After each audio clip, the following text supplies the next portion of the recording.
أعوذ بالله من الشيطان الرجيم بسم الله الرحمن الرحيم আমাৰ নিজৰ পৰিচয়খিনি আপুনি ভালদৰে দিলে আৰু পৰিচয় মই খালি ভাবিছোঁ যে আপোনালোক সকলোৱে আমিও সকলোৱে উপকৃত হ'ম এই অনুষ্ঠানটোৰ পৰা আৰু ইমান সুন্দৰভাৱে সকলো মানুহ বহুত মানুহ আহিছে বহুত মানুহ আহিছে মানুহক দেখি বৰ ভাল লাগিছে মই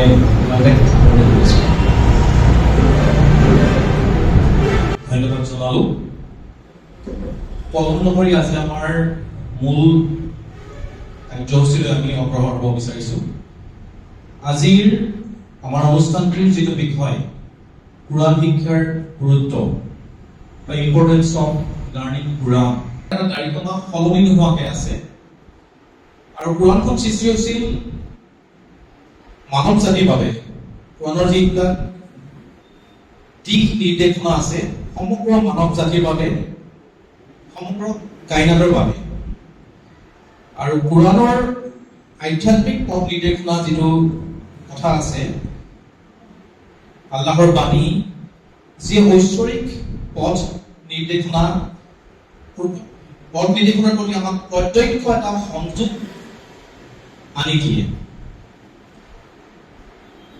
ই ন্যায়পৰায়ণ আৰু আমাৰ পৰিপূৰ্ণ জীৱন যাপনৰ বাবে পথ প্ৰদৰ্শক হিচাপে আমাক আগুৱাই লৈ যোৱাত সহায় কৰে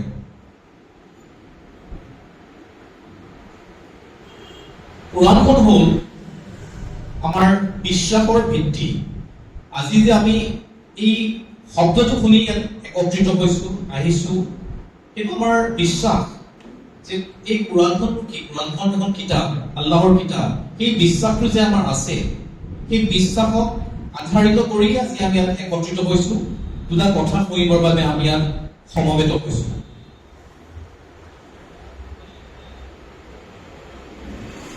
নৈতিক আৰু নীতিগত যিটো কাঠামো সেইটো কুৰাণে আমাক আনি দিয়ে কুৰাণে দয়া ন্যায় সততা ধৈৰ্যৰ যি মূল্যবোধ সেইটো আমাক শিকায় কুৰাণে আমাক শিকায় সেইজন এক শক্তিশালী নৈতিক চৰিত্ৰ গঢ়ি উঠিব আৰু সমাজৰ ইতিবাচক অৰিহণা যোগাব কুৰাণৰ যোগেৰে আৰু কুৰাণৰ আৰু এটা দিশ হ'ল যে কুৰাণৰ লগত আমাক যেতিয়া সংযোগ স্থাপন হ'ব তেতিয়া আল্লাহৰ লগত আমাৰ এটা সংযোগ স্থাপন হয় আৰু কুৰাণৰ নৈতিক পাঠৰ দ্বাৰা আমাৰ সেই আল্লাহৰ লগত আমাৰ সংযোগটো স্থাপন হয় আৰু কুৰাণৰ অধ্যয়নে মানুহক প্ৰত্যেকজন মানুহক যি কুৰাণৰ লগত সম্পৰ্ক আছে আল্লাহৰ নিকটতৰ কৰি তোলে আল্লাহৰ নিকট সম্পৰ্কলৈ অহাৰ যিটো ৰাস্তা যিটো ব্ৰিজ সেইখন কুৰাণে আমাক আনি দিয়ে গতিকে মূল বিষয়বস্তুলৈ অগ্ৰসৰ হৈছো মই মাইক্ৰফোনটো আজি আমাৰ মূল বক্তা জেৰিন বাইদেউলৈ আগবঢ়াই আজিৰ অনুষ্ঠান আৰম্ভ কৰিবৰ বাবে অনুৰোধ কৰিছো ধন্যবাদ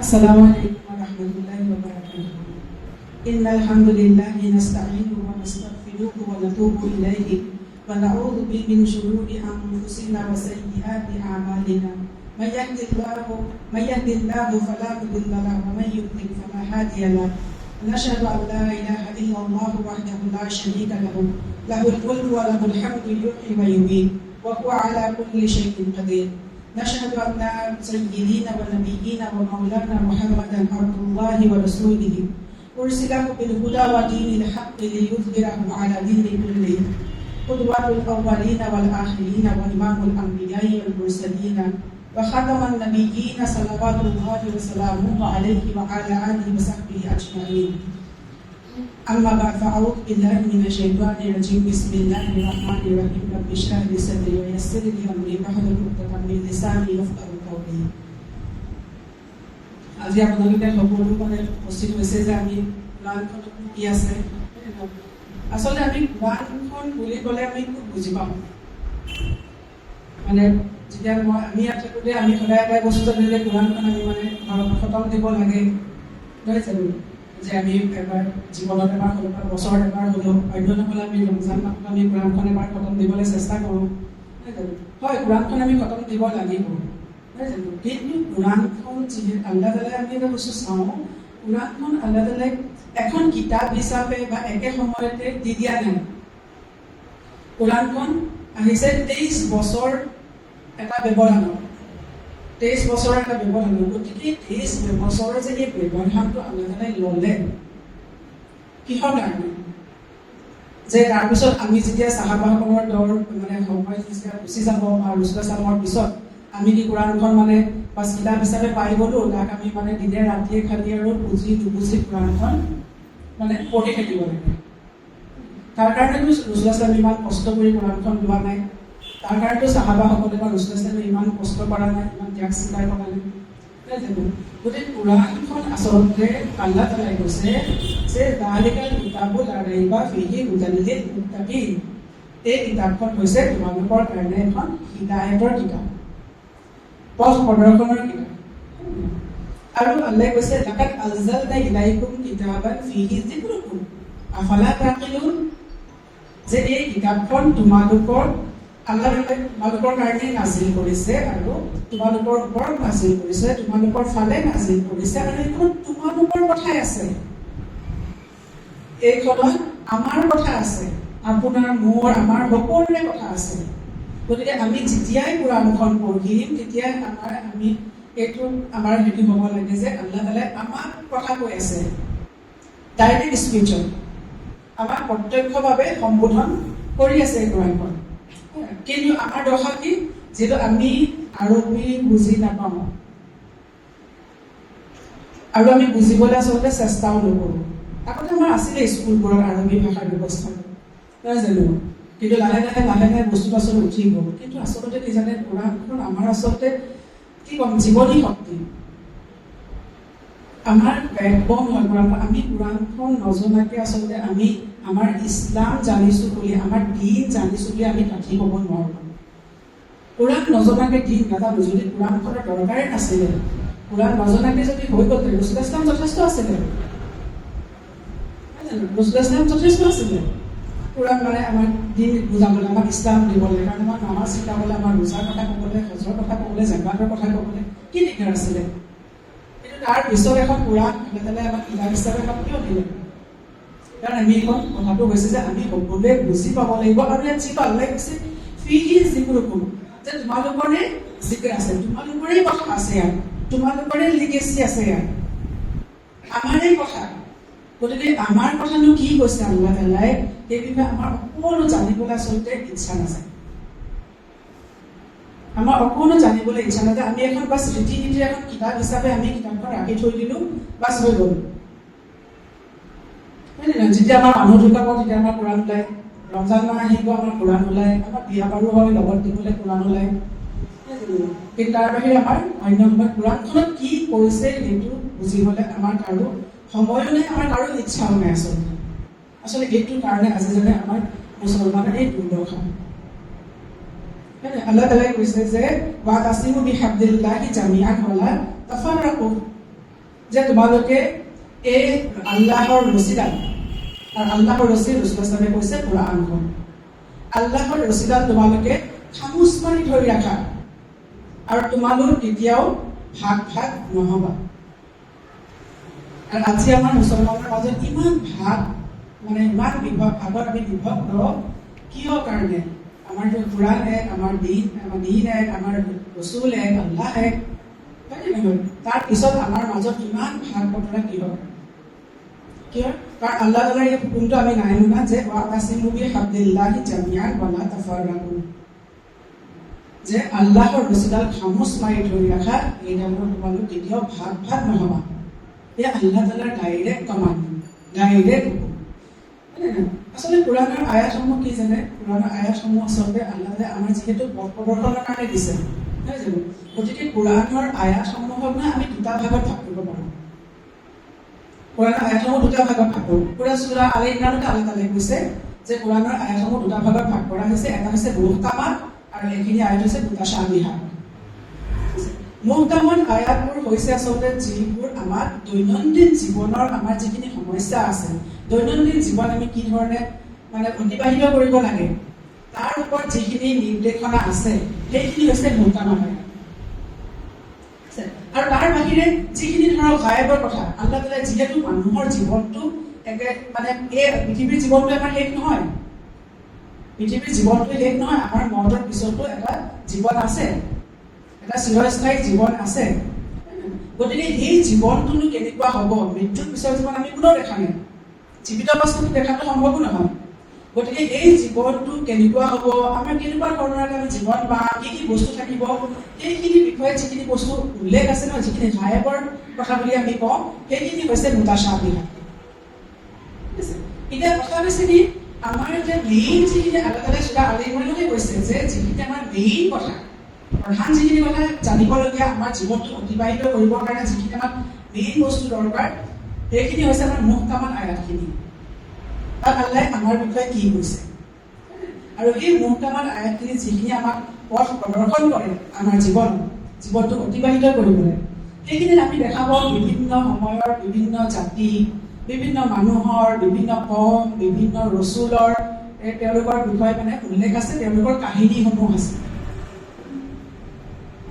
কাৰণ কিয় এই কাহিনীখিনি কিয় দিছে আল্লাহে, যে যেতিয়া আমি তাত দেখা পাওঁ কোৰাণত আমি বিভিন্ন ৰচুলসকলৰ আমি তেখেতসকলৰ কাহিনী দেখা পাওঁ, হয় নাই? মুছা আলাইহিছ ইছলাম হওক, ইব্ৰাহিম আলাইহিছ ইছলাম হওক, ইয়াকুব আলাইহিছ ইছলাম হওক, হাৰুন আলাইহিছ ইছলামেই হওক। কিন্তু এই কাহিনীখিনি যে এই কথাখিনি আল্লাহে কিয় উল্লেখ কৰে, তেওঁলোকতো আমাৰ আজিৰ পৰা প্ৰায় 2000-4000 বছৰ আগৰ মানুহ, তেওঁলোকক আমাৰ কি প্ৰয়োজন কি? আমাৰ আজি সমাজ ব্যৱস্থা বেলেগ, আমি মানুহ বেলেগ, আমাৰ সময় বেলেগ, টেকনলজি বেলেগ, সকলো বস্তুটো বেলেগ, আমাৰ সমাজে বেলেগ, হয় জানো? কিন্তু তাৰ পিছতো আল্লাহ তাআলাই কৈছে যে এই কোৰাণখন আমাৰ কিয়ামতলৈকে ৰেলিভেণ্ট, প্ৰযোজ্য হৈ থাকিব। আৰু তাত আল্লাহ তাআলাই এইসকল পুৰণা যিসকল কথা আছে, ৰচুলে হওক বা পুৰণা যিবোৰ জাতি আছিলে সিহঁতৰ কথা উল্লেখ কৰিছে। গতিকে এই কথাবোৰ কিয় উল্লেখ কৰিছে কোৰাণত? কাৰণ এইখিনি আমি গুণি যিটো আগৰ মানুহবোৰে কৈছিল যে যেতিয়া সিহঁতৰ ওচৰতে পঢ়ি শুনোৱা হয় কোৰাণৰ আয়াতসমূহ, সিহঁতি কয় ইয়াতো আগৰ মানুহৰ কাহিনী কিছুমান, সাধু কিছুমান।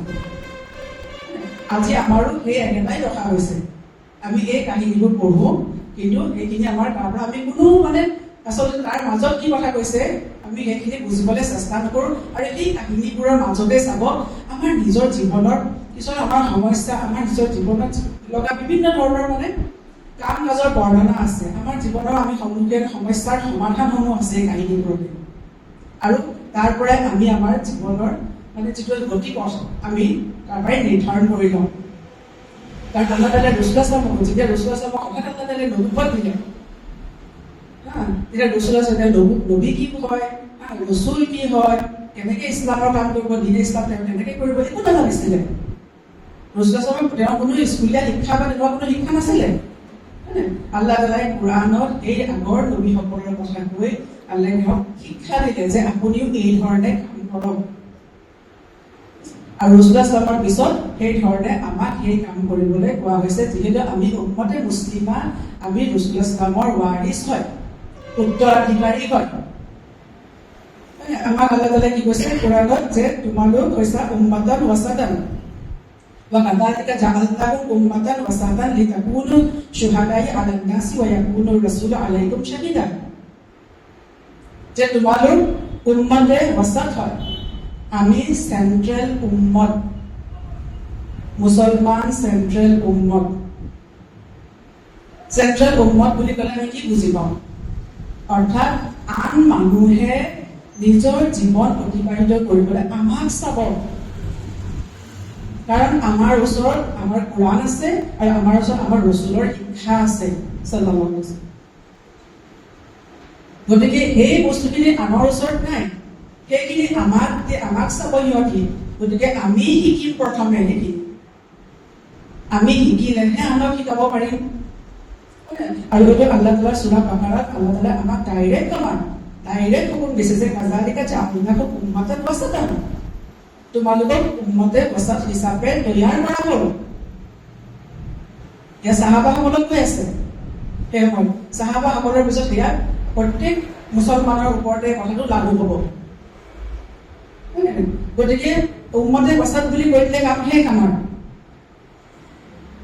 আমি বাছ নাম লৈ পেলাই আমি নামাজ পঢ়ি আমি মানে ৰোজা ধৰি জাকাত দি আমাৰ দায়িত্ব শেষ।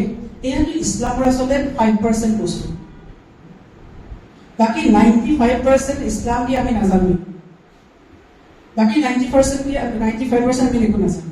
গতিকে এই কথাখিনি আমি ক'ৰ পৰা শিকিম, ক'ৰ পৰা জানিম? আমাৰ ওচৰত আমাৰ ঘৰত আমাৰ কিতাপ আছে,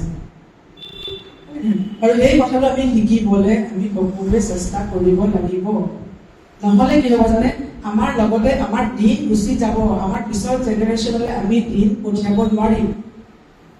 আমাৰ পিছৰ জেনেৰেশ্যনে দিন নাযায়। আৰু যেতিয়া আমি দিনৰ পৰা আঁতৰি আহোঁ নহয়, চবতকে ডাঙৰ সমস্যা কি জানে, দিনৰ পৰা আঁতৰি আহোঁ, দিনে আমাক আমি নেৰো, দিনে আমাক এৰি দিয়ে। আল্লাহ তাআলাই আমাক এৰি দিয়ে, যা তহঁতে যি যেনেকে থাক তহঁতে আমাক আনৰ ওপৰত আনৰ ৰহমৰ ওপৰত আমাক এৰি দিয়ে। আচলতে যিটো আজি আমাৰ হৈ আছে মুছলমানৰ, আমি আনৰ ৰহমৰ ওপৰত আছো। কিয়? আনে আমাৰ ওপৰত কথা ক'বলৈ, আমাৰ দিনত হাঁহিবলৈ, হয় নে নহয়, আমাৰ ৰসুলক হেৰি কৰিবলৈ কিয় সুবিধা পাইছে? কাৰণ আমি আমাৰ দিনৰ পৰা আমি আঁতৰি আহিছো। আৰু সেইকাৰণে আজি আমাৰ এই মানে কি কম, এই অৱস্থা দুৰ্দশা মানুহৰ। যি নহওক, গতিকে আল্লাহ তাআলাই আমাক কৈছে যে আমি কুনতুম খাইৰা উম্মাতান উখৰিজাত লিন্নাসি তা'মুৰুনা বিল মা'ৰুফ ওয়া তানহাউনা আনিল মুনকাৰ ওয়া তু'মিনুনা বিল্লাহ, যে তোমালোক খাইৰে উম্মত, আমি শ্ৰেষ্ঠ উম্মত, আমাৰ মানুহখিনি শ্ৰেষ্ঠ মানুহ, মুছলমান মানুহখিনি। ঠিক আছে? গতিকে আমাক আল্লাহ তাআলাই কৈছে যে আমাৰ কামৰ দায়িত্ব আমাক বুজাই দিছে। উখৰিজাত লিন্নাসি তা'মুৰুনা বিল মা'ৰুফ ওয়া তানহাউনা আনিল মুনকাৰ, যে তোমালোকক ওলোৱাই হৈছে মানুহক ভালৰ নিৰ্দেশ দিবলৈ আৰু বেয়াৰ পৰা ৰখাবলৈ। ভালটোতো আমি চবেই কৰোঁ, নামাজ পঢ়িবলৈ বলা, ৰোজা ৰখা, তাৰপিছত আমাৰ কি হয় মানে খৰচ কৰিবলৈ বলা, আমি ভাল কাম সকলোৱে কৰোঁ। কিন্তু আচল সমস্যাটো ক'ত জানেনে, মুছলমানৰ আজি সকলোতকৈ ডাঙৰ সমস্যা কি, আমি তানহাউনা আনিল মুনকাৰ, নাহি আনিল মুনকাৰ আমি পাহৰি গ'লো। আমি নাহি আনিল মুনকাৰ পাহৰি গ'লো। মোৰ কোনোবা এজন খুব ভাল বন্ধু হয়, ধৰক খুব ভাল, খুব নামাজী পৰহেজগাৰ, কিন্তু তেওঁ কিছুমান এনেকুৱা অন্যায় কাম কৰি থাকে যিটো জানো, কিন্তু এতিয়া কিয় মই মুখ ফুটাই ক'ব নোৱাৰোঁ, কাৰণ মোৰ সম্বন্ধটো বেয়া হৈ যাব। মই ভয় কৰোঁ তেওঁৰ লগত মোৰ যিটো বন্ধুত্ব সম্পৰ্ক আছে সেইটো কাট খাই যাব। তাৰ কাৰণে কি হয়, আমি নাহি আনিল মুনকাৰ নকৰোঁ। গতিকে মুছলমানৰ এই দায়িত্ব, যেতিয়া আল্লাহে ক'লে কুনতুম খাইৰা উম্মাতিন, তোমালোক খাইৰে উম্মত হয়, তোমালোক বেষ্ট উম্মত, তোমালোক শ্ৰেষ্ঠ উম্মত। গতিকে তোমালোকৰ কাম কি, উখৰিজাত লিন্নাসি, তোমালোকক ওলোৱাই গৈছে মানুহৰ কাৰণে, যাক তোমালোকে আমাৰ বিল মাৰুফ, ভাল কামৰ নিৰ্দেশ দিবা, আৰু নাহি আনিল মুনকাৰ, বেয়া কামৰ পৰা মানুহক ৰক্ষা কৰা। গতিকে এয়া হৈছে আচলতে মুছলমানৰ দায়িত্ব, মুছলমানৰ কাম। আমি সঁচাকৈ কওঁ, আজি চাবলৈ গ'লে আমাৰ ঘৰত কিমান ইছলাম আছে, আমাৰ ঘৰত ইছলাম কিমান আছে, হয়নে?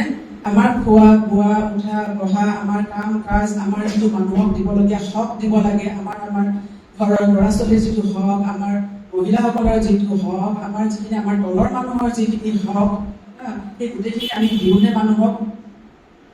এইখিনি নিদিলেতো ইছলামটো দুটা বস্তু, হুকুকুল্লাহ হুকুকুল ইবাদ, হয় নে নহয়? গতিকে এই হকখিনি যদি আমি নিদিওঁ, তাৰপিছত আমি যদি 5 ওয়াক্ত নামাজেই ঠুকি থাকোঁ, চিন্তাই কৰি থাকোঁ, আমাৰ কি লাভ আহিব? নামাজে কি কৰে? নামাজ আচলতে কিয় দিয়া হৈছে আমাকতো নামাজটোকে ডাঙৰ গিফ্ট না। আমাক ৰাসূলুল্লাহ সাল্লাল্লাহু আলাইহি ওয়াহিৰ যোগেদি নামাজ দিয়া নাই, মিৰাজলৈ গৈ নামাজ দিছে। ইমান ডাঙৰ বস্তু আমাক দিছে আল্লাহে। কিহৰ কাৰণে দিছে? নামাজ হৈছে আচলতে, নামাজে আমাক সলনি কৰিব, আমাৰ মনবোৰ সলনি কৰিব, আমাৰ আচাৰ আচৰণবোৰ সলনি কৰিব। আচলতে ইছলাম হৈছে মানুহৰ আচাৰ আচৰণ, মানুহৰ আখলাক, মানুহৰ হকত থাকিব পৰাৰ যিটো গুণ, সেয়া হৈছে ইছলাম। ইছলামে আমাক হকত থাকিবলৈ শিকায়। ঠিক আছে, তেনেকুৱা এটা ঘটনা আজি আমি চাওঁ। এটা সৰু মানুহ হৈছোঁ, আমাৰ কোৰাণত মানে সকলো নবী, সকলো ৰচুলতকৈ বেছি, যিজন নবীৰ কথা মানে সকলোতকৈ বেছি আহিছে সেইজন কোন? আমাৰ এজন নবী। সকলোতকৈ যাৰ কথা বেছিকৈ আহিছে কোৰাণত, অলমষ্ট প্ৰত্যেকটো চিপাৰাতে তেওঁৰ কথা উল্লেখ আছে। সেইজন হৈছে মুছা আলাইহিছ সালাম। তেখেতো উলুল আজম ৰচুলসকলৰ মাজৰ এজন ৰচুল। গতিকে মুছা আলাইহিছ সালামৰ কথা চাবচোন, আপোনালোকে যেতিয়া তৰ্জমা পঢ়িব, মুছা আলাইহিছ সালামৰ কথা মানে বহুত বেছি আছে কোৰাণত। প্ৰত্যেকটো ঘটনাতে আচলতে আমি চাম কি জানে, ৰাসূলুল্লাহ সাল্লাল্লাহু আলাইহি যেতিয়া মানে তেখেতে যেতিয়া প্ৰথম নবুৱত আৰম্ভ হৈছে, মক্কাত যেতিয়া আছিলে, তেতিয়া কি হৈছিলে, তেখেতে যিখিনি সমস্যাৰ সন্মুখীন হৈছিলে দিনে ইছলাম, সেই একেখিনি সমস্যাৰ সন্মুখীন কি হৈছিলে মুছা আলাইহিছ সালামো হৈছিলে। গতিকে সেইকাৰণে আল্লাহ তাআলাই বাৰে বাৰে কি হৈছে মুছা আলাইহিছ সালামৰ উদাহৰণ দি ৰাসূলুল্লাহ সাল্লামক সান্ত্বনা দিয়ে যে ইয়া নবী, আপুনি শুদ্ধ পথত আছে। আপোনাৰ আগতে ৰচুলসকলৰ একে কথাই কৰিছে সিহঁতৰ মানুহে। যেতিয়া হকৰ কথা কয় এজন ৰচুলে, তেতিয়া মানুহে নুশুনে, মানুহে নেমানে। গতিকে বাৰে বাৰে আল্লাহ তাআলাই কি হৈছে মানে মুছা আলাইহিছ সালামৰ কথা কৈ মানে উদাহৰণ দি কি হৈছে মানে এটা ৰাসূলুল্লাহ সাল্লামকো শিক্ষা দিছে আৰু আমাকো শিক্ষা দিছে আল্লাহ তাআলাই। গতিকে আমি এটা সৰু ঘটনা এটা চাম আজি মানে সূৰা শুআৰাত আছে। মুছা আলাইহিছ সালামৰ এটা ঘটনা উল্লেখ কৰিছে আল্লাহ তাআলাই। গতিকে ইয়াত চাব, এই ঘটনাটো মানে চাব, এইটো আমাৰ সকলোৰে লগতে জড়িত ঘটনা। এই ঘটনাটো যে যিটো আল্লাহ তাআলাই উল্লেখ কৰিছে, এইটো আমাৰ সকলোৰে কাৰণে দৰকাৰী, আমাৰ সকলো মানুহৰ লগতে জড়িত এই ঘটনাটো। এই ঘটনা আল্লাহে আৰম্ভ কৰিছে যে ওয়াইজ নাদা ৰাব্বুকা মুছা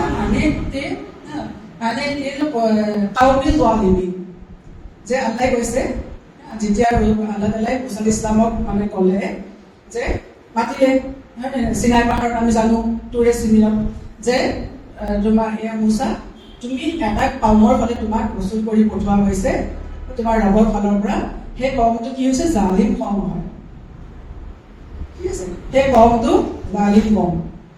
ঠিক আছে, এই ঘটনাটোৰ আগতে আপোনালোকে অলপ তাৰ বিষয়ে বেকগ্ৰাউণ্ডটো আমি জানি লওঁ। মুছা আলাইহিছ সালামৰ ঘটনাৰ বিষয়ে আমি সকলোৱে জানো, মুছা আলাইহিছ সালাম তেখেত বনি ইছৰাইলৰ নবী হয়, হয় নে নহয়? তেখেত বনি ইছৰাইলৰ নবী। আৰু তেখেতৰ কিন্তু যি সময়ত তেওঁলোক যেতিয়া মানে বনি ইছৰাইল মানে যিখিনি মিছৰত আছিলে, তেতিয়া কি হৈছিলে, তাত যিখিনি মিছৰীয় যিখিনি আছিলে, মিছৰীয়া মানুহখিনি যেতিয়া সিহঁতি পাৱাৰফুল হৈ উঠিলে, সিহঁতৰ ফিৰাউন কৰি কি হৈছে, বনি ইছৰাইলৰ যিখিনি শিশু সন্তান আছিলে, ল'ৰাখিনি, সিহঁতক বধ কৰিবলৈ গৈছিলে। কাৰণ সিহঁতৰ এটা এনেকুৱা হেৰি হৈছিলে, এনেকুৱা খুব যাদু মন্ত্ৰ এইবোৰ খুব চলিছিলে। এইবোৰ কৰি মেলি সপোন দেখিলে গম পালে যে বনি ইছৰাইলৰ এজনে মানে তেওঁৰ মানে সেই ফিৰাউনৰ বিনাশৰ কাৰণ হ'ব। ঠিক আছে, যি কি নহওক, যেতিয়া মুছা আলাইহিছ সালামৰ কি হ'ল, যেতিয়া যি সময়ত তেওঁৰ জন্ম হৈছে, সেই সময়ত ফিৰাউনৰ ফালৰ পৰা আদেশ আহিছিলে যে বনি ইছৰাইলৰ সকলোখিনি ল'ৰা জন্ম কৰিব লাগে। আল্লাহ তাআলাই তেনেকেই কৈছে কোৰাণত। ঠিক আছে, কিন্তু তাৰ পাছতো যি বছৰ মুছা আলাইহিছ সালামৰ জন্ম হৈছিলে, সেই বছৰ অকল বনি ইছৰাইলৰ গোটেই ল'ৰাখিনিৰে জন্মৰ সপোন আহিছিলে। কিন্তু তাৰপিছত তাৰ মাজতো আল্লাহ তাআলাই যে বচাব লাগে, বচাওঁতা কামকৰ্তা আল্লাহ সুবহানাহু ওয়া তাআলা। গতিকে আল্লাহ তাআলাই তেওঁক বচালে আৰু তেওঁৰ লালন পালনৰ ব্যৱস্থা এই ফিৰাউনৰ ঘৰতে কৰিলে। ফিৰাউনৰ তত্ত্বাৱধানতে, ফিৰাউনৰ ৰক্ষণাবেক্ষণত, ফিৰাউনৰ সুৰক্ষা, একদম ৰাজকীয় সুৰক্ষাত তেওঁৰ লালন পালন হ'ল। য'ত নেকি ফিৰাউনে বাকী গোটেইখিনি ল'ৰাৰ সন্তানকে বধ কৰিবলৈ হুকুম দিছিলে। এটা কথা হ'ল, তাৰপিছত তেওঁ ডাঙৰ দীঘল হৈছে। এদিন কি হ'ল, তেওঁ মানে ৰাজকুমাৰৰ নিচিনাকে ডাঙৰ হৈছে ফিৰাউনৰ ৰাজপ্ৰসাদত। তাৰপিছত এদিন কি হ'ল, তেওঁ মানে ওলাই যাওঁতে দুপৰীয়া সময়ত যেতিয়া মুছা আলাইহিছ সালাম ওলাই গৈছিলে, দেখিছে এটা কিপ্তি এটা মানে মিছৰীয়া এটা আৰু এটা বনি ইছৰাইলৰ মানুহৰ মাজত কাজিয়া লাগি আছে। আৰু কাজিয়া লাগি থাকোঁতে কি হ'ল, তেতিয়া বনি ইছৰাইলৰ মানুহে ক'লে নহয়, মুছা আলাইহিছ সালামক দেখি পেলাই ভাল পালে। চবেই জানে এয়া বনি ইছৰাইলৰে মেম্বাৰ হয়, তেওঁ বনি ইছৰাইলৰে ল'ৰা হয়। যেতিয়া বনি ইছৰাইলৰ মানুহে ক'লে যে মুছা চোৱা, মানে এই মানুহটোৱে মোক মাৰিছে, আৰু তেওঁ কি হৈছে মুছা ইছলামক খঙতে মানে আমাক কিপ্তিকেইটাই এনেও আমাক অত্যাচাৰ কৰে, ইছৰাইলক অত্যাচাৰ কৰে, একো নাই খঙতে ঘোচা মাৰি দিয়ে। আৰু মানুহ মুছা ইছলাম এজন বেছ বাহন হৃষ্টপুষ্ট মানুহ আছিলে, গতিকে তেওঁ যিটো ঘোচা মাৰিলে নহয় কিপ্তিটো মৰি থাকিলে।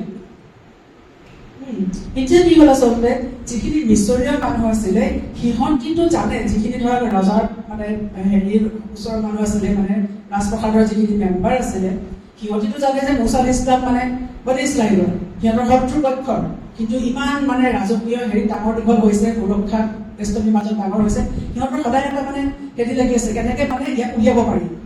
আৰু এইটো সময়ত কিন্তু মুছা ইছলামে নবুৱত পোৱা নাই, এইটো তেওঁৰ যুৱা অৱস্থাৰ কথা। যেতিয়া কিপ্তিটো মৰি গ'ল তেতিয়া কি হ'ল, তেতিয়া মানে ৰজাৰ কোনোবাই লগাই দিলে গৈ পেলাই ঘটনাটো হৈ গ'ল। তাৰপিছত কি হ'ল, তেওঁক মানে এটা মানে এৰেষ্ট কৰিবৰ কাৰণে তাহাঁতে মিছৰত এখন ৱাৰেণ্ট ওলালে। তেতিয়া এই সময়তে কি হৈছে, বাকী বনি ইছৰাইলে কিছুমানে উপদেশ দিলে যে মুছা তুমি ইয়াৰ পৰা ওলাই যোৱাগে, নহ'লে তোমাক সিহঁতি মাৰি পেলাব। ইমান দিনৰ মানে চল বিচাৰি আছিলে, এতিয়া সুবিধাটো পাই গ'ল। গতিকে মুছা ইছলাম তাৰ পৰা গ'ল, তাৰ পৰা তেওঁ মদিয়ানলৈ গুচি গ'ল, আৰু মদিয়ানত তেওঁ প্ৰায় 10 বছৰ থাকিলে। 10 বছৰৰ পিছত তেওঁ তাত বিয়া বাৰু পাতিলে। তেতিয়া তেওঁ উভতি আহিলে মুছা ইছলাম। আহোঁতে সেই ৰাস্তাত চিনাই পাহাৰত যেতিয়া আল্লাহ তাআলাই মুছা ইছলামক মাতিলে আৰু তাত তেওঁ নবুৱত দান কৰিলে। চাওক এতিয়া মুছা ইছলাম তেওঁ অকলে আহি আছে, তেওঁ পৰিয়াল লৈ পেলাই, আৰু তেওঁ মিছৰলৈ আহি আছে। আৰু মিছৰত এইটো জানিব তেওঁ এজন বনি ইছৰাইলৰ মানুহ, আৰু মিছৰত তেওঁৰ কি হৈছে, ইতিমধ্যে তেওঁৰ বিৰুদ্ধে এটা কেছ চলি আছে মুছা ইছলামৰ বিৰুদ্ধে। গতিকে এই সময়তে কি হ'ল, যেতিয়া আল্লাহ তাআলাই কৈছে ইজনাদা ৰাব্বুকা মুছা আনি ইতিল কওমা যালিমিন, যেতিয়া তেওঁৰ ৰবে মুছাক মাতিলে আৰু ক'লে তুমি এটা জালিম কওমৰ ফালে যোৱা। কাউমি ফিৰআউনা আলা ইয়াত্তাকুন, কোনটো কওম জালিম কওম আছিলে? সেই কওমটো হৈছে যে ফিৰআউনৰ কওম। সিহঁতৰ অত্যাচাৰ পৃথিৱীত বাঢ়ি গৈছে। আৰু আচলতে কি জানে, আল্লাহ তাআলাই যেতিয়াই পৃথিৱীত মানুহৰ যেতিয়া অত্যাচাৰ, অন্যায়, ব্যভিচাৰ বাঢ়ি যায়, তেতিয়াই আল্লাহ তাআলাই কি হৈছে, এজন ৰচুল পঠিয়াই, নিজৰ নবী পঠিয়াই মানুহক পুনৰ শুদ্ধ পথলৈ আনিবলৈ, হয় নে নহয়? এতিয়া যিহেতু আমাৰ ৰসুলৰ পিছত আৰু নবী নাহে, কিন্তু নবী নাহিলেও পৃথিৱীত কি অত্যাচাৰ, অন্যায় এইবোৰ কমি যাব নেকি? এইবোৰ চলি থাকিব। গতিকে এতিয়া সেয়া কাৰ দায়িত্ব? এতিয়া উম্মতে মুছলিমাৰ দায়িত্ব সেইটো। এতিয়া নবী নাহে যিহেতু, গতিকে উম্মতে মুছলিমাৰ দায়িত্ব। গতিকে সেই দায়িত্ব কেনেকৈ পালন কৰিব? উম্মতে মুছলিমাই কোৰআন ধৰি ৰাখিব লাগিব, কোৰআন শিকিব লাগিব, নিজৰ ৰসুলত জানিব লাগিব। আজি আমি ৰসুলৰ কিমান জানো? কেইটামান সৰু সৰু ঘটনা জানি আমি ৰসুলৰ জনা হৈ নাযায়। তাৰ কাৰণে আমি প্ৰপাৰ শিক্ষা গ্ৰহণ কৰিব লাগিব। আৰু যদি কোৰআন বিনা শিক্ষাতে হৈ গ'লহেঁতেন, আল্লাহ তাআলাই তেতিয়া ৰসুলৰ শিক্ষাৰ ব্যৱস্থা নকৰিলে। আমি নবুৱতৰ প্ৰথম অৱস্থাতে দেখা পাওঁ, যেতিয়া ৰসুলৰ যেতিয়া মানে চাহাবাসকলে যেতিয়া তেওঁলোকে ইছলাম কবুল কৰে, শ্বাহাদা দিয়ে, লগে লগে ৰসুল এজন শিক্ষকৰ ব্যৱস্থা কৰে তেওঁলোকক শিকাবলৈ। যেতিয়া মদিনাৰ পৰা চাহাবাসকল আহিলে, খাচুদা যাৰ 5 বছৰ কবিতাখিনি আহিলে, যিসকলে ইছলাম কবুল কৰিলে, তেতিয়া ৰসুল কি কৰিলে? ৰসুল নিজৰ হিজৰতৰ আগতে মুছাব বিন উমেৰক পঠিয়াই দিলে কালি যে তুমি গৈ মানুহখিনিক দিন ইছলামৰ শিক্ষা দিয়া। গতিকে দিন ইছলামৰ শিক্ষা ল'ব লাগিব, কোৰআন শিকিব লাগিব। আমি বিনা শিকি আমি মানে কোৰআন জানো বুলি আমি ক'ব ডাঠি ক'ব নোৱাৰোঁ। বা যি নহওক, এতিয়া কাউমে ফিৰআউনা আলা ইয়াত্তাকুন, আল্লাহে কৈছে কাউমে ফিৰআউনৰ ফালে যোৱা। কি ইহঁতি কি তাকৱা হেৰি নকৰিব নেকি? ইহঁতি নুমু ধৰিব নেকি? কেতিয়াও এয়া চাব আল্লাহ তাআলাৰ মানে যিটো ৱাৰ ষ্টাইল, হয় নে? তেতিয়া মুছা ইছলামে কৈছে কালা ৰাব্বি ইন্নী আখাফু আন ইউকাযিবুন, যে মোৰ ৰব, যে মই ভয় কৰোঁ যে সিহঁতি মোক মিছলীয়া বুলি ক'ব। হয়, সিহঁতি মোক মিছলীয়া বুলি ক'ব। কিহৰ কাৰণে মিছলীয়া ক'ব? কাৰণ তেওঁ এটা অপৰাধ এটা কৰি থৈছে ইতিমধ্যে, আৰু সেইটো কাৰণে মুছা ইছলামে অকণমান ভয় খাইছে। মানুহ হয় আল্টিমেটলি, তেওঁতো ভয়টো লাগিবই। আৰু ভয় লগাটো কোনো ডাঙৰ কথা নহয়, সেইটো ইছলামৰ পৰিপন্থী নহয়, দিনৰ পৰিপন্থী নহয়। ভয় লগাটো ভাল কথা মানুহৰ, ভয় খাই মানুহে, আৰু সেই ভয় আঁতৰ কৰিবলৈকে আল্লাহ তাআলাৰ ওচৰত আমি দুআ কৰোঁ। সেইটো আল্লাহে কৈছে যে তেতিয়া মুছা ইছলাম আল্লাহ ৰসুল তেওঁ কৈছে আখাফু আনি আইয়ুকাযিব ওয়া ইয়াদিকু সাদৰি ওয়া লা ইয়ানতালিকা লিসানি ফাআৰসিলু ইলা হাৰুন। তাৰপিছত কৈছে যে আল্লাহ মোৰ মানে অন্তৰখন এটা কথা শুনি যে মই এতিয়া ফিৰাউনৰ সন্মুখলৈ যাব লাগিব আৰু জানিব ফিৰাউনৰ নিচিনা এজন সম্ৰাট আজি যেনেকৈ ধৰা আমাৰ প্ৰাইম মিনিষ্টাৰ হ'ব প্ৰেচিডেণ্ট হ'ব তাতকৈও তেওঁৰ মানে বিশাল হেৰি আছিলে মানে মানে বিৰাট তেওঁ মানে সামৰ্থ্য ক্ষমতাৰ অধিকাৰী আছিলে ফিৰাউনৰ ওচৰত থিয় হোৱাটোৱে এটা ডাঙৰ কথা। ঠিক আছে, গতিকে কৈছে যে আল্লাহ মোৰ মানে মনত মানে ভয়ত মানে মোৰ অন্তৰখন কোচ খাই আহিছে আৰু মই মানে কথা ক'ব নোৱাৰা হৈছো। আৰু এটা কথা কোৱা হৈছে মুছা ইছলামৰ লগত কথা কওঁতে অকণ হেৰি হৈছিলে স্কেমাৰ কৰিছিল বা যি কি নহওক এতিয়া তেওঁ ইমানে মানুহৰ ভয় খালেতো স্বাভাৱিক যে তেওঁৰ মনটো কোচ খাই আহিছে আৰু তেওঁ মানে কথা ক'ব নোৱাৰা অৱস্থা হৈছে। গতিকে কৈছে যে তেওঁ ক'লে যে আৰচিল ইলা হাৰুনা, ইয়া আল্লাহ তুমি হাৰুনকো মোৰ লগত মানে ৰচুল কৰি পঠিওৱা। এইটো কোৱা হয় যে এজন মানুহে যদি তেওঁৰ পৰিয়ালৰ ওপৰত সকলোতকৈ বেছি যদি ৰহম কৰিছিলে আৰু তেওঁ যদি হেৰি কৰিছিলে নহয় নিয়ামত আনিছিলে এজন হৈছে মুছা ইছলামে হাৰুন আলাইহিছ ইছলাম। হাৰুন আলাইহিছ ইছলামে নবুৱত পাইছিলে তেখেতৰ ভায়েকৰ মানে আল্লাহৰ ওচৰত কৰা এটা প্ৰাৰ্থনাৰ ফলত। গতিকে আল্লাহে ক'লে ঠিক আছে মই হাৰুন আলাইহিছ ইছলামক তোমাৰ লগত পঠিয়াই আনিলোঁ। ওয়ালাকুম আলাইয়া যামবুন ফাআখাফু আন ইয়াকতুলু। এতিয়া কৈছে যে মুছা ইছলামে আল্লাহ মই এটা গুনাহ কৰি থৈছোঁ সিহঁতৰ ওচৰত। তেওঁ যদি আহিছে কিপ্তিটো মাৰিছিলে গতিকে মোৰ ভয় লাগিছে সিহঁতে মোক এতিয়া কটল কৰিব ধৰিব অভিয়াছলি তেওঁ সেইটো হেৰিৰ পৰা বাচিবলৈতো বোলে গোটাই গুচি গৈছিলে নহয় জানো। ফাদা কাল্লা ফাআযহাবা বিআয়াতিনা। আল্লাহে কৈছে কেতিয়াও নোৱাৰে তোমালোকৰ কোনো অনিষ্ট কৰিব নোৱাৰে তোমালোক ঘূৰিও যোৱা মোৰ আয়াতসমূহ লৈ পেলাই। গতিকে মুছা ইছলামক আল্লাহ তাআলাই কি আয়াত দিছিলে আমি জানোৱেই। কি আয়াত দিছিলে মুছা ইছলামক? দুটা দিছিলে ডাঙৰ আয়াত নহয় জানো। এটা হৈছে লাঠিডাল তেওঁ মাৰি দিয়ে তেতিয়া কি হয় সাপ হৈ যায়, আৰু এটা হৈছে তেওঁ হাতখন এনেকৈ তেওঁ জেবত এনেকৈ ভৰাই দিয়ে আৰু উলিয়াই দিয়ে গোটেই হাতখন বগা হৈ যায়। এই দুটা আল্লাহ তাআলাই তেখেতক মুআজিজা দিছিলে। ঠিক আছে, গতিকে কৈছে যে ফাহাবু আয়াতুল কালা কাল্লা ফাযা বিআয়াতিনা ইন্না মাআকুম মুস্তামিউন। আল্লাহ তাআলাই কৈছে না কেতিয়াও নোৱাৰে তোমালোক দূৰ যোৱা মই তোমালোকৰ লগতেই আছো। মুস্তামিউন আৰু মই সকলো শুনি আছো। গতিকে সিহঁতি তোমালোকৰ কোনো অপকাৰ কৰিব নোৱাৰে। গতিকে ইয়াত আমি কি কথা শিকিলো এই কথাটোৰ পৰা যে যেতিয়া তেওঁ আল্লাহে কিমান ডাঙৰ এটা সমস্যাৰ মাজতে ঠেলি দিছে। ফিৰাউনৰ সন্মুখত যোৱা ফিৰাউনৰ আগত কি মানুহে কথা ক'ব পাৰে নেকি? ফিৰাউনৰ আগত কথা কোৱাৰ এটা সাহস আছে। সেই ফিৰাউনৰ ওচৰলৈ যোৱা আৰু য'ত ফিৰাউনে এইটো দাবী কৰিছিলে যে আনা ৰাব্বুকুমুল আলা, মই তোমালোকৰ মানে ৰব হয়, ৰব্বে আলা হয়। সেই সময়ত কৈছে আল্লাহ তাআলাই মুছা ইছলামক আৰু যাৰ বিৰুদ্ধে এটা গোচৰ আছে তাত তেওঁ কৈছে যে যোৱা এতিয়া ফিৰাউনৰ ওচৰলৈ আৰু তেওঁ আল্লাহ তাআলাৰ ফালে মোৰ ফালে তেওঁৰ ৰবৰ ফালে তেওঁ দাৱাত দিয়া। কি তেওঁ ৰব কৰি আছে নিজকে তেওঁ অকণমান মানে আকলৰ কথা তেওঁ বুজাবলৈ তেওঁ অকল আকল ব্যৱহাৰ কৰিবলৈ কোৱা। আজিকালি দিনত ভাবক আমি কোনোবা এজন ডাঙৰ লিডাৰৰ ওচৰত গৈ পেলাই তেওঁ ভুল দেখুওৱাৰ নিচিনা কথা। গতিকে নবীসকলক ৰচুলসকলক আল্লাহ তাআলাই কিমান পৰীক্ষা কৰে আৰু সেইকেইটা বস্তু মুঠতে মুছলমানৰ ওপৰত আহি পৰে। ঠিক আছে, সেই কথাখিনি আল্লাহে এৰি দিয়া নাইকিয়া। তাৰপিছত কৈছে যে মাআকুম মুস্তামিউন। গতিকে আল্লাহে কৈছে একো ভয় নাই, মই পঠিয়াইছো, মই তোমালোকৰ লগত আছো, মই সকলো শুনি আছো। গতিকে মানুহৰ যেতিয়া কোনো সমস্যা আহে নহয় মানে আচলতে আমাৰ যে কয় চকুৰ কৰিব লাগে, চকুৰ কৰাটো আচলতে কথাটো হৈছে সেই সমস্যাটোৰ পৰা পলায়ন নহয়, সমস্যাটোৰ সন্মুখীন হ'ব লাগে। আৰু এই সমস্যাটোৰ সন্মুখীন হওঁতে আমি আল্লাহ তাআলাৰ ওচৰত দুআ কৰিব লাগিব, আল্লাহৰ সহায়ত প্ৰাৰ্থনা কৰিব লাগিব। আৰু যেতিয়ালৈকে আমি নিজে সেই সমস্যাটোৰ সন্মুখীন হ'বলৈ আগবাঢ়ি নাযাওঁ আল্লাহ তাআলাই সহায় নকৰে। এতিয়া চাওক এবাৰো মুছা ইছলামে নক'লে যে আল্লাহ মই নাযাওঁ, ক'লে খালি আল্লাহ হাৰুনৰ লগত পঠিয়াই যাওঁ। ঠিক আছে, গতিকে গ'ল ইন্না মাআকুম মুস্তামিউন কালা লা তাখাফ। তাৰপিছত আল্লাহে এইটো চূৰাত তাহাত আহিছে আকৌ এবাৰ আল্লাহ তাআলাই কৈছে লা তাখাফ, ভয় নকৰিবা, ইন্নানি মাআকুম আসমাউ ওয়া আৰা। আল্লাহে কৈছে যে ভয় নকৰিবা, মই সকলো তোমালোকৰ লগতে আছো, মই শুনি আছো আৰু মই সকলো দেখি আছো, গতিকে তোমালোকে ভয় নকৰিবা। আৰু কৈছে ফাতিয়া ফিৰআউনা ফাকুলা ইন্না ৰাসূলু ৰাব্বুল আলামিন, আৰু যোৱা ফিৰআউনৰ ওচৰলৈ আৰু তোমালোক দুয়ো কোৱা যে আমি ৰসুল হয় ৰব্বুল আলামিন। আচ্ছা, ৰসুল মানে কি?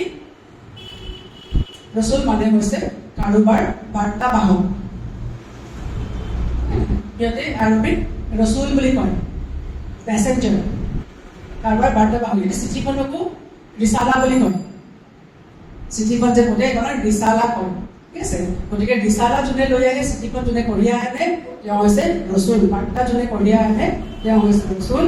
গতিকে কৈছে যে তুমি যোৱা ফিৰআউনৰ আগত তোমালোক দুয়ো যোৱা, যে কবা যে আমি ৰব্বুল আলামিনৰ ৰসুল হয়। এতিয়া এটা কথা ভাবিব, এতিয়া ফিৰআউনৰ ওচৰলৈ গৈছে, গৈ এতিয়া ভাবক ফিৰআউনৰ ৰাজদৰবাৰত প্ৰৱেশ কৰিব লাগে, সম্ৰাটৰ ৰাজদৰবাৰত, হয় নে নহয়? গতিকে কেনেকুৱা হ'ব? এলা পেচা মানুহ পটকে সোমাব পাৰিবনে? কিন্তু যিহেতু এতিয়া ইতিমধ্যে 10 বছৰ হৈ গৈছে সেই ঘটনাটো, এই মুছা ইছলামৰ যিটো ঘটনা হৈছিলে তাত, হয় নে নহয়? আৰু তেওঁ ইতিমধ্যে আল্লাহ তাআলাৰ ওচৰত তওবা কৰিলে, আল্লাহে হেৰি কৰিলে, কিন্তু তেওঁ ইতিমধ্যে মানে মানুহে অলপ চাগে পাহৰিছিলেও। গতিকে যি কি নহওক তেওঁ ফিৰআউনৰ ৰাজদৰবাৰত প্ৰৱেশ কৰাৰ অনুমতি লাভ কৰিলে, তেওঁ সোমালে তাত, ঠিক আছে। তাৰপিছত কৈছে গৈ পাই তেওঁ ফিৰআউনৰ সন্মুখত গৈছে, পাব কেতিয়া ফিৰআউনৰ গোটেই ৰাজদৰবাৰ বহি আছে, ফিৰআউন বহি আছে, গোটেই সভা হওক মন্ত্ৰী হওক আদি কৰি সকলোখিনি আছে ফিৰআউনৰ। তাৰ সন্মুখত গৈছে দুজন অকলশৰীয়া মানুহ, বনী ইছৰাইলৰ দুজন অকলশৰীয়া মানুহ, য'ত বনী ইছৰাইলৰ ওপৰত অত্যাচাৰ কৰা হয়। সেই ঠাই দুখনলৈ কোন গৈছে? মুছা ইছলাম আৰু হাৰুন আলাইহিছ ইছলাম। আৰু ফিৰআউনৰ সন্মুখত উপস্থিত হৈ কি কৈছে? আন আৰচিল মাআনা বনী ইছৰাইল। চিধা চিধি কথা, কোনো ইফাল সিফাল কথা নাই। কাৰণ বনী ইছৰাইলক কি হৈছিলে? ফিৰআউনে নিজৰ গোলাম কৰি ৰাখিছিলে, দাস কৰি ৰাখিছিলে, হয় নে নহয়? এতিয়া যিহেতু তেওঁলোক ৰসুল হয়, তেওঁলোকৰ দায়িত্ব নিজৰ কওমক কি হয় সেই অত্যাচাৰৰ পৰা মুকলি কৰা, সেই পণ্ডিতৰ হেৰিৰ পৰা মুকলি কৰা, হয় নে? গৈ ডাইৰেক্ট কি ক'লে, যিটো আল্লাহে তেওঁলোকক যিটো কাম দিছিলে, না চালে বেৰে কোবাই থকা নাই কথা, ডাইৰেক্ট গ'ল গৈ ক'লে আন আৰচিল মাআনা বনী ইছৰাইল, আমাৰ লগত বনী ইছৰাইলক পঠিয়াই দিয়া। আচলতে কি ক'বলৈ বিচাৰিছে? আল্লাহে যদি আজি দিছে কোৰাণত এটা নিৰ্দেশ যদি আমাক দিছে, তেন্তে আমি সেই কামটো কৰিব পাৰোঁ, আৰু আজিৰ সময়তো কামটো কৰিব পৰা যায়। গতিকে যদি কৰিব পৰা কাম অসাধ্য কিবা এটা হ'ল যেন আল্লাহ তাআলাই নিদিলে কামটো কৰিবলৈ হয়। গতিকে এতিয়া কথা হৈছে যে সেইকাৰণে আমি ভাবোঁ যে আমি কোৰাণখনত চাওক, এটা সৰু ঘটনা নহয় জানো? আল্লাহ তাআলাই আছিলে কোৰাণত কিবা বহুত ডাঙৰ ডাঙৰ কিবা এষ্ট্ৰফিজিক্স, কিবা চায়েন্স, তেনেকুৱা কোনো কথা তেনেকুৱা হেৰি নহয়। কোৰাণত আছে, কোৰাণত আমি এষ্ট্ৰফিজিক্সৰ কথা পাম, কোৱাণ্টাম ফিজিক্সৰ কথাও পাম, সকলো কথা পাম। কিন্তু একচুৱেলি কোৰাণখন হৈছে আমাৰ লিগেচি, আমাৰে কথা, আমাকে দৰকাৰী বস্তু। গতিকে এইখন কি হৈছে আমি শিকিব লাগে, বুজিব লাগে। আল্লাহ যে কৈছে কোৰাণৰ হক হয় কোৰাণখন বুজি পঢ়াটো। আৰু আজি আমাৰ কথা ক'বলৈতো ক'ব আছে মানে আৰবী ভাষাটো আমাৰ ভাষা নহয়, নহয় জানো? সেইকাৰণে আমি কোৰাণখন বুজি নাপাওঁ। কোৰাণখনটো আৰবীত দিছে, নহয় জানো? কিন্তু য'ত আল্লাহে কৈছে যে ওয়ালাকাদ ইয়াসসাৰনাল কুৰআনা লিযিকৰি ফাহাল মিন মুত্তাকিন, যে কোৰাণখন মই বুজিবলৈ সহজ কৰি দিছোঁ, আছেনে কোনোবা বুজিবলৈ? আজি যদি আমি ইমান মানে এতিয়া যদি আমি বুজি নাপাওঁ, এতিয়াও যদি আমি উপলব্ধি নকৰোঁ ইয়াৰ কোৰাণখনৰ পুনৰ, ঠিক আছে আমাৰ মাজত আজি নাই হোৱা, আঁতৰি গৈছে, কিন্তু আমি যে চেষ্টাটো কৰিব পাৰোঁ ন আকৌ পুনৰ তাক মানে মানে পঢ়া শুনাৰ ব্যৱস্থা কৰাৰ। আমি সকলো বস্তু আমি নতুনকৈ আকৌ আৰম্ভটো কৰিব পাৰোঁ। আমি আমাৰ মানুহে আমাৰ মুছলমানৰ মাজত যথেষ্ট আমাৰ শিক্ষিত আছে, নহয় জানো? আমি সেই বস্তুটো কিয় আৰম্ভ কৰিব নোৱাৰোঁ? অকল আৰবী ভাষা এটা মানে বিদেশী ভাষা বুলি ক'লেতো নহ'ব, ইংৰাজীটোতো বিদেশী ভাষা, ইংৰাজীও বিদেশী ভাষা আমাৰ কাৰণে। কিন্তু আজি আমাৰ এখন ইংৰাজী স্কুল নাথাককচোন আমাৰ অঞ্চলটোত, আমি সকলোৱে মিলি এখন ইংৰাজী স্কুল কৰাৰ ব্যৱস্থা কৰিলোঁ। আমি সকলো ঠিক কৰি লাগিম। কিন্তু আজি আমাৰ ঘৰৰ পৰা আমাৰ ল'ৰা ছোৱালীৰ মাজৰ পৰা দিন উঠি গৈছে, আমাৰ পৰা দিন উঠি গৈছে, আমাৰ কোনো চিন্তা নাই।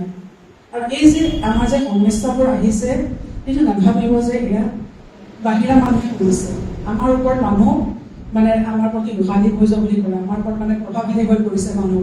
নহয়, আমি নিজৰ দায়িত্ব পালন কৰা নাই কাৰণে আনে আমাৰ ওপৰত সুবিধা ল'বলৈ মানে সুবিধা পাইছে। আমি আমাৰ নিজৰ দায়িত্ব এৰি দিছোঁ আজি। আৰু এইটোৱে মই কৈছোঁ যে আমি কোৰাণখন আমি আচলতে বুজি পাব লাগে। এই যে কোৰাণত যে আল্লাহ তাআলাই এইখিনি যে উদাহৰণ দিছে আমাক, হয় নে নহয়? মানুহৰ মনৰ অৱস্থা যে মানুহে যে আপুনি বাহক কথাটো ক'ব, আপুনি যেতিয়া দিনৰ বাৰটাৰ কাম কৰিব, মানুহে বিৰোধিতা কৰিবই, বিৰোধিতা কৰিব, প্ৰটেষ্ট আহিবই। ৰসুলামক একেদিনাই মানুহে একদম পুৰা ৰেড কাৰ্পেট পাৰি দিছে নেকি যে তুমি আমাৰ নবী হয়, আমাৰ নবী পঠিয়ালে, হয় নে নহয়? সিহঁতেতো ৰসুলামক এনেকুৱা অত্যাচাৰ কৰিছিলে, হত্যা কৰিবলৈ চেষ্টা কৰিছিলে, ৰসুলামক নিজৰ ঠাই এৰি যাবলৈ বাধ্য কৰিলে। তাৰ পিছত ৰসুলামে কাম কৰিব, চাহাবাগৰ তাৰ পিছত এৰি দিলে। আজি আমি সৰু সৰু কথাতে আমাৰ দিন এৰি দিওঁ, কিন্তু আচলতে আমি দিন মানে কি আমি বুজিয়ে পোৱা নাই। দিন আমি কি বুজি পোৱা নাই। আৰু দিন বুজিবলৈ হ'লে সঁচা কথা কৈছোঁ, হাজাৰ আপুনি আমি মেল মিটিঙত আমি কথা পাতি থাকোঁ, হাজাৰ আমি হেৰি কৰি থাকোঁ, একো লাভ নহয়। যেতিয়ালৈকে আমি কোৰাণ নুবুজিম, যেতিয়ালৈকে আমি কোৰাণ নুবুজিম, একো লাভ নহয়। বুজিছোঁ নহয়? চাহাবাসকলে যদি আজি গোটেই পৃথিৱীতে যদি তেওঁলোকে মানে শাসন কৰিবলৈ সক্ষম হৈছিলে কোৰাণৰ কাৰণে, তেওঁলোকে কোৰাণ ল'লে, আগবাঢ়ি ল'লে, আঁকোৱালি ল'লে, আল্লাই তেওঁলোকক সমগ্ৰ পৃথিৱীত একদম শ্ৰেষ্ঠ স্থানত দিলে, সকলোৰে মানে সন্মানৰ পাত্ৰ কৰি দিলে তেওঁলোকক। আৰু আজি আমি কোৰাণ এৰি দিছোঁ, আমি মানে এৰি দিছোঁ, কথাই প্ৰতি আমি লাঞ্চিত হৈছোঁ, অপমানিত হৈছোঁ, হয় নে নহয়? গতিকে আমি সকলোৱে ভাবোঁ যে আমি কোৰাণ শিক্ষাৰ ওপৰত আমি আচলতে জোৰ দিব লাগে, তাৰ ব্যৱস্থা কৰিবলৈ আমি চিন্তাটো কৰিব পাৰোঁ সকলোৱে মিলি, যে আমি তেনেকৈ আকৌ আৰম্ভ কৰোঁ। আজিকালিতো মইতো দেখা পাওঁ, যেতিয়া আমাৰ বহুত হেৰি দেখা পাইছোঁ যে মানে আমাৰ মানুহখিনিয়ে ল'ৰা ছোৱালী যেতিয়া মানে আমাৰ আমি মৌলানা বনাওঁ, আমি মৌলানা চাহাবক বনাওঁ পঢ়াবলৈ, আমি ক'লে মৌলানা চাহাব সোনকালে কৰিব দেই, সোনকালে শেষ কৰিব, ইমান সময় নাই আমাৰ ল'ৰা ছোৱালী ইমান তাত থাকিবলৈ। এইখিনি কোনো নন মুছলিমে আহি নকয়, আমাৰ মুছলমানৰ এটিটিউড কোৰাণৰ প্ৰতি, হয় নে নহয়? মোৰ ল'ৰা ছোৱালী এতিয়া মানে মেট্ৰিক দিব লাগিছে, হেৰি হৈছে, স্কুলত ইমান কাম আছে, হেৰি আছে, আপোনালোকে একদম সোনকালে শেষ কৰিব। এইটো যদি আমাৰ এটিটিউড হয় কোৰাণৰ প্ৰতি, গতিকে আমি মুছলমান হিচাপে সন্মান পাম নে পৃথিৱীত? সুবহানাকা লা বিহামদিকা আশহাদু আল্লা ইলাহা ইল্লা আনতা আস্তাগফিৰুকা ওয়া আতুবু ইলাইক। আসসালামু আলাইকুম ওয়া ৰাহমাতুল্লাহি ওয়া বাৰাকাতুহু।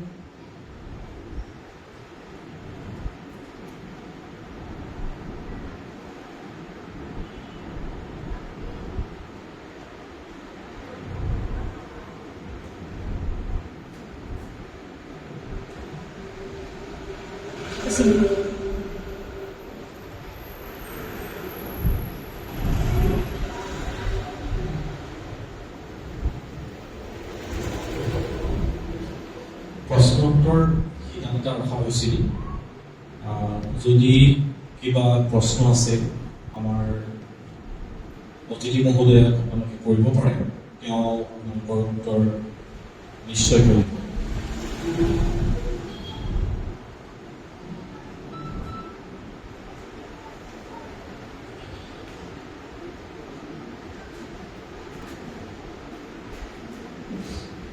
কিবা থাকিলে ক'ব পাৰে।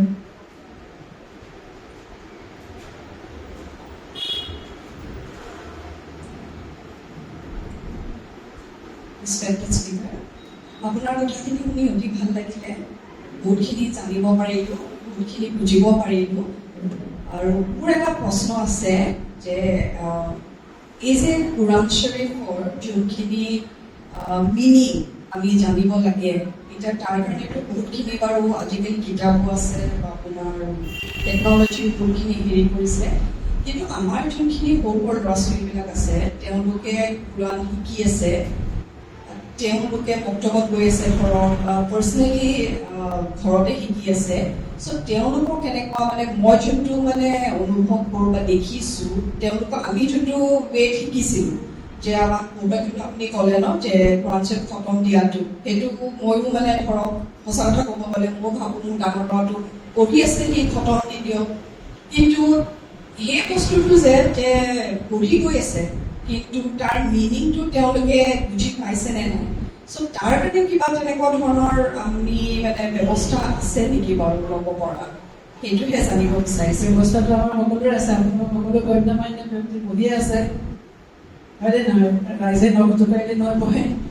গতিকে আমি তাৰ ব্যৱস্থা উলিয়াব লাগিব, আমি তাৰ সমাধান উলিয়াব লাগিব যে আমি কেনেকৈ বস্তুটো চলাই দিম। আৰু এটা জানিব, যিকোনো বস্তু ইনষ্টিটিউশ্যন এটা, যেনেকৈ এখন স্কুল এখনে যেতিয়া সি অৰ্গেনাইজ ৱেত হয়, তাৰ এটা অৰ্গেনাইজ ৱেত কামটো হয় নহয়, তেতিয়াহে বস্তুটো আচলতে লং লাষ্টিং হয়।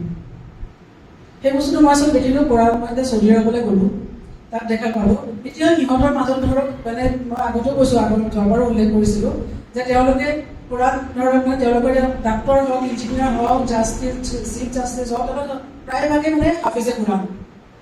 তেওঁলোকৰ কি হৈছে, তেওঁলোকে গোটেই বস্তুটো মানে এই দুইটা শিক্ষা তেওঁলোকে পেৰেলেলি চলাই দিছে। আৰু তেওঁলোকে আজি 14 বছৰ আগতে যিটো ৰচুল ইছলামে যিটো কোৰাণ মানে শিক্ষাৰ যিটো ব্যৱস্থা কৰি থৈ গৈছিলে, তেওঁলোকৰ এতিয়াও চলি আছে। তেতিয়া মই চালোঁ, যেতিয়া মই তাত ধৰক ইনষ্টিটিউশ্যনত নিজে নাম লগালোঁ, নিজে এডমিশ্যন ল'লোঁ, তেতিয়া তেওঁলোকৰ বস্তুটো বুজি পালোঁ যে তেওঁলোকে তাৰ সেই বস্তুটো এটা অৰ্গেনাইজড ৱেত কামটো কৰিছে। তেওঁলোকৰ প্ৰপাৰ স্কুল আছে, সৰু ল'ৰা ছোৱালীৰ পৰা আদি কৰি একদম বয়সীয়া পুৰুষ মহিলা সকলোলৈকে প্ৰপাৰ ইনষ্টিটিউট আছে তেওঁলোকৰ। তেওঁলোকে তাত প্ৰপাৰ ৱে তেওঁলোকৰ পঢ়া শুনা কৰোৱা হয়। এইটো নহয় যে আমাৰ ধৰক সঁচাকৈ চলিছোঁ যে আমি মানে ঘৰত এই যে ধৰক মাতিলোঁ, ঘৰত এটা টিউশ্যন লগোৱা হিচাপে লগালোঁ, টিউশ্যন বস্তুটো বেলেগ বস্তুটো লং লাষ্টিং নহয়। আমি চিন্তা কৰিব লাগিব এই বস্তুটো শিক্ষাটো আমাৰ কেনেকৈ মানে এটা হেৰি হয়, আমাৰ কেনেকৈ বস্তু মানে চলি থাকে। মানে স্কুল এখন আনিলে কিন্তু বন্ধ হ'বলৈ নিদিওঁ, এখন যেতিয়া স্কুল আমি আৰম্ভ কৰোঁ। গতিকে আমি গতিকে ঘৰত এনেকৈ অকলে শিকাই হেৰি কৰি তাৰপৰা শিক্ষা দিব নোৱাৰে। শিক্ষা সদায় এটা ইনষ্টিটিউশ্যন হ'ব লাগিব, বা ইনষ্টিটিউচনেলাইজ হ'ব লাগে বস্তুটো। গতিকে যদি আমি সেইটো ব্যৱস্থা কৰিব পাৰোঁ, তেতিয়া চাব আমাৰ আকৌ যদি আগতে মাদ্ৰাছাত আমাৰ ল'ৰা ছোৱালীখিনি গৈছিলে হয় নে নহয়, প্ৰপাৰ পঢ়াৰ এটা ব্যৱস্থা আছিলে, কিন্তু ভাবোঁ তাতো অকণমান মানে অলপ কিছুমানে সাল সলনি অলপ কৰিব লাগে, যাতে সকলো মেইন ষ্ট্ৰীমৰ সকলো ল'ৰা ছোৱালী আহে পঢ়ে তাত, আৰু পেৰেলেলি চলাই যাব পৰা ব্যৱস্থাটো কৰিব লাগে। এইটো নহয় যে বোলে আমি এজন মানে আলিমৰ কোৰ্চ কৰিলোঁ, আমি এইফালে কোৰ্চ কৰিব নোৱাৰোঁ, সেইটো বস্তু হ'ব নালাগে। আচলতে দুটা বস্তু আমি পেৰেলেলি চলাই যাব পৰা আমাৰ ব্যৱস্থাটো আমি কৰিব লাগে। আমি নিজে চিন্তা কৰিব লাগিব ন, আমি কেনেকৈ আমি মানে প্ৰতিষ্ঠা কৰিম, কেনেকৈ হেৰি কৰিম, কেনেকৈ চলাই দিম বস্তুটো। আৰু সেইটো ভাবি আচলতে মই যোৰহাটতো মই এখন অকল মহিলাসকলৰ কাৰণে আচলতে এখন মানে স্কুল এখনে ক'ম আৰু স্কুল এখন খুলিছোঁ তাত মানে। আৰু মই সাধাৰণতে মই মিক্স গেডাৰিংটো কৰোঁতে হেৰি কৰোঁ বাৰু, আমি যিহেতু চৌদি আৰৱত আমি মানে ছেগ্ৰিগেশ্যন মানে জেণ্ডাৰ ছেগ্ৰিগেশ্যনটো আমাৰ হেৰি হৈ আছে। গতিকে পুৰুষসকলৰ যিহেতু আপোনালোকৰ এটা মছজিদলৈ যোৱাৰ ব্যৱস্থা আছে, আপোনালোকৰ শিক্ষাৰ ব্যৱস্থা আছে, আমাৰ মহিলাসকলৰ একদমেই নাই, একদমেই নাই। আমাৰ কিবা এটা সমস্যা হ'লে আমি কাক সুধিম, হয় নহয়? গতিকে সেইটো ভাবি আচলতে মই দেখিলোঁ যে এইটো ঠিক আছে, মই কাৰোবাক মাতিলোঁ, দুগৰাকীক মাতিলোঁ, দুগৰাকী হেৰি কৰিলোঁ, তেনেকৈ আমি বস্তুটো আপুনি চলাই দিব নোৱাৰিব। তাৰ কাৰণে এটা প্ৰপাৰ ইনষ্টিটিউশ্যনেল হেৰি হ'ব লাগিব। ধৰক যে এজন মানুহ এতিয়া মই বনালোঁ, আমাৰ কেইবাগৰাকী টিচাৰ আছে, কোনোবাগৰাকী আজি এবচেণ্ট থাকিব, বাকীখিনি চলাই দিব, আমি নাথাকিলেও কামটো চলি গৈ থাকিব। আমি সেই ধৰণে আচলতে এটা তেনেকৈ আমি গঢ়ি তুলিব লাগিব, তেতিয়াহে আমাৰ পৰা ল'ৰা ছোৱালীৰ মাজলৈ যাব, নহ'লে ল'ৰা ছোৱালীৰ মাজত নাযায়। গতিকে আমি সেইটো চেষ্টা কৰিব লাগিব, কেনেকৈ আমি মানে সকলোৱে মিলি পেলাই আমি চেষ্টা কৰিব লাগিব না, মেইন ষ্ট্ৰীমৰ লগত আমি তেনেকৈ বস্তুটো চলাই দিম একেলগে পেৰেলেলি।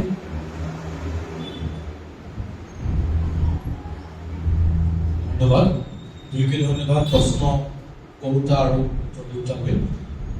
তেতিয়াহ'লে আৰু কাৰোবাৰ আছে নেকি আমাৰ পুৰুষৰ পৰা কোনোবাই কিবা জানিব লগা আছে নেকি? চবতে কিবা সুধিব আহক।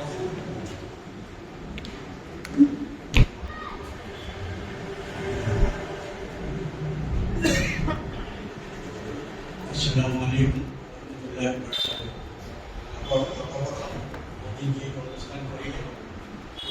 অনুষ্ঠান ব্যক্তিক ধন্যবাদ জনাইছোঁ। প্ৰশ্ন উত্তৰ এতিয়া আমি আৰম্ভ কৰি মাতিয়ে শেষ হৈ যাব।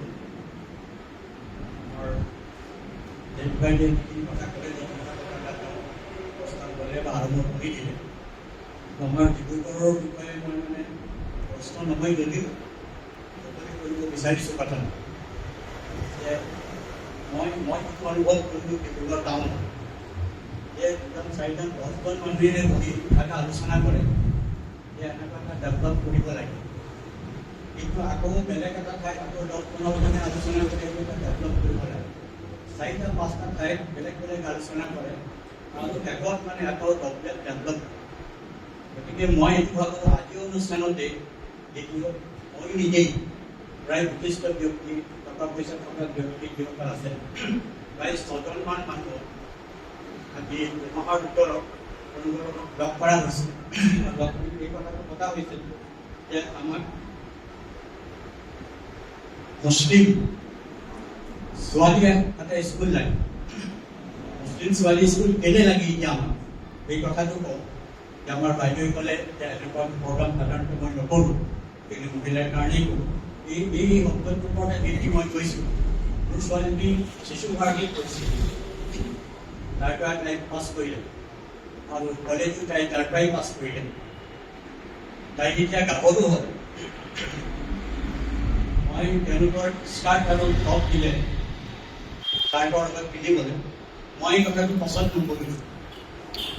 পচন্দ নকৰি আমাৰ উকিলাও ইয়াত আছে, উকিলাৰ ছোৱালীটোৰ লগতে আছিলে, তেওঁ ফ্ৰেণ্ডশ্বিপ আছিলে 4-5জনী ছোৱালী। 5জন মানুহৰ লগত মই কথাটো আলোচনা কৰিলোঁ, অভিভাৱকৰ লগত অভিভাৱকক লৈ আলোচনা কৰি পেলাই মই কথাটো গৈ পেলাই যে ফাউণ্ডাৰ যিসকল আছে NGOয়ে খুলিছিলে আৰু অমৃত বৰুৱা ছাৰ মোৰ কলেজৰে তেওঁ চুপাৰটেণ্ট আছিলে, গতিকে তেওঁৰ লগত ব্যক্তিগত আলোচনা কৰাৰ পিছত ক'লে যে আপুনি 2জনমান লৈ পেলাই আহি স্কুলত কথা পাতিব আৰু আলোচনাটো মোৰ লগত কৰিছোঁ বুলি তেওঁক অৱগত কৰাব আৰু আপুনি কি বিচাৰিছে এই কথাটো ক'ব। প্ৰেক্টিছে যেতিয়া আমাক এই কথাটো ক'ব তেতিয়াহ'লে হয়তো তোমাৰ ইচ্ছাটো মই পূৰণ কৰিব পাৰিম। গতিকে মই এই চাউদা মোৰ ছোৱালীজনী আৰু গ্ৰাম বজাৰৰ মই দুজনীৰ নাম পাহৰিছোঁ, তেওঁলোকক হেড মিষ্ট্ৰেছে অনুমতি দিলে যে চাউদাৰ বন্ধ পিন্ধিবলৈ বাকীখিনিয়ে মানে স্কাৰ্ট টপ পিন্ধি পেলাই তেওঁলোকেও ভালকৈ পাছ কৰিলে। গতিকে মানে চেষ্টা এটা লাগিব আৰু মই এইকাৰণে মই খুব ভালকৈ চেষ্টা মই যেতিয়া কৰিম আমি মিলি পেলাই কৰিম, আমাৰ এখন স্কুল হৈ যাব। গতিকে আজি আমাৰ যেদিনৰ মুখেৰে যিটো শব্দ ওলাইছে সেই শব্দটো গ্ৰহণ কৰি আমি এটা আলোচনা কৰিব লাগিব। 2 নম্বৰ, আমি প্ৰত্যেক বছৰ ৰাতিপুৱা নহওঁ যিটো আমি 20-25টামান আমি মিলাদুন নবী পাতোঁ, চিৰতুন নবী পাতোঁ। এই মিলাদুন চিৰতুন নবীৰ আগে আগে আজি যিটো কালি মানে এটা নতুন গুণ ওলাব, তাৰ পাছত চিৰতুন নবীৰ গুণ অলৰেডি নামৰ মই এনেই সদায় চিন্তা কিছুমান কৰিছোঁ যে আমাৰ মছজিদ কমিটিয়ে অন্তত সৰু ল'ৰাখিনিৰ কাৰণে 10টা চূড়া মুকৰৰ কৰিব লাগে আৰু 10টা চূড়া মছজিদ কমিটিয়ে নিজৰ বক্তব্যত এইটো দিব লাগে যে যিসকল ল'ৰাই এই 10টা চূড়া আলিমে যেনেকৈ জ্ঞানত পঢ়ে, আলম তাৰা পাইপা ফালাজাৰা পৰীক্ষা যেনেকৈ ইমাম চাহেবে যেনেকৈ নামাজত পঢ়ায়, ঠিক তেনেকেই আমাৰ কেইটামান ল'ৰা কেইজনমান ছোৱালীয়ে ইমাম চাহাবৰ লগত উম্মাহত এইটো মুখস্থ কৰক আৰু এদিন প্ৰয়োজন হ'লে এই নামাজটো মিলাদৰ আগে আগে পঢ়ি পেলাই তেওঁ উম্মাহ। গতিকে আমি এতিয়া দিম আমাৰ মছজিদত অৰ্থ নাজানিলেও শ্বহীদ কেৰাত পঢ়াৰ মানে এটা ৰাস্তা আমাৰ খুলিব। আমি যথেষ্ট টকা পইচা কৰিম, প্ৰত্যেক মছজিদ কমিটিৰ লগত বা মই নিজেও এই দায়িত্বটো লৈছোঁ, এইটো লওঁ। যেনেকৈ পাণচূড়া যিটো শব্দ হয় মোৰ মানে নিজৰে দুখৰ কথা, মই ক্লাছ 9ত গৈ পেলাই গম পাইছিলোঁ যে পাণচূড়া এইটা 5টা চূড়াৰ নামেৰে এখন কিতাপ হয়, তাৰ নামে পাণচূড়া। গতিকে মই যেতিয়া ক্লাছ 9ত শিকিলোঁ মই ভাবিলোঁ পাণচূড়াটো কেইটা চূড়া আছে তাৰ নাম কি। প্ৰয়োজন যদি ফাতেহাজনৰ বিলাকত সোধা যায় 10-12 বছৰ ল'ৰাই ইনশাআল্লাহ মই ক'ব পাৰিম, খুব কম ল'ৰা ওলাব যে এইকেইটা চূড়া কিতাপখন মিলি পাণচূড়া হৈছে। গতিকে আমি এটা গঠনমূলক কথা আমি আগবাঢ়ি ল'ম বুলি ভাবি এই বাইদেউৰ লগত প্ৰশ্ন একো নকৰিলোঁ, খালি এটা নিজৰ অন্তিম হিচাপে ভাবিছোঁ আৰু কথাটো সুধিছোঁ, যদি বেয়া নাপায় নক'ব যে গোটেই বিশ্বতে এটা মহিলা জামাত চলা ফুৰা কৰিছে। এই মহিলা জামাতটোৰ আপুনি কেতিয়াবা কৈছে নেকি বা সেই মহিলা জামাতটোৰ বিষয়ে কিবা আপুনি অৱগত নেকি, কিবা আগবঢ়াব নেকি? হয়, নাই মই যোৱা নাই আচলতে তেনেকুৱা জামাতৰ লগত। মই আচলতে তাত যেতিয়া চৌদি আৰৱলৈ গ'লোঁ, আচলতে তাৰ আগতে মোৰ ইছলামৰ বিষয়ে জ্ঞান একেবাৰে একোৱে নাজানো। তাত যেতিয়া গ'লোঁ, তাতে ইনষ্টিটিউশ্যনত তাত দেখিলোঁ মহিলাসকল চব পঢ়িবলৈ ওলাই আহে। আমাৰ মানে ক্ৰিকেটত আমাৰ আচলতে আমাৰ মেইন বস্তু হৈছে কি জানে, যদি আপুনি পুৰা শিক্ষাটো যদি চলাব বিচাৰে মানে এই শিক্ষাখনত পেৰেলেলি কৰিব লাগিব। এইটো নহয় যে অকল এওঁলোকে কোৰাণে পঢ়িব, এই শিক্ষা নকৰিব, তেনেকৈ পৃথিৱী চাৰ্ভাইভ কৰিব নোৱাৰে। কাৰণ এই শিক্ষা দৰকাৰী, এই শিক্ষা আল্লাই দিয়া শিক্ষা।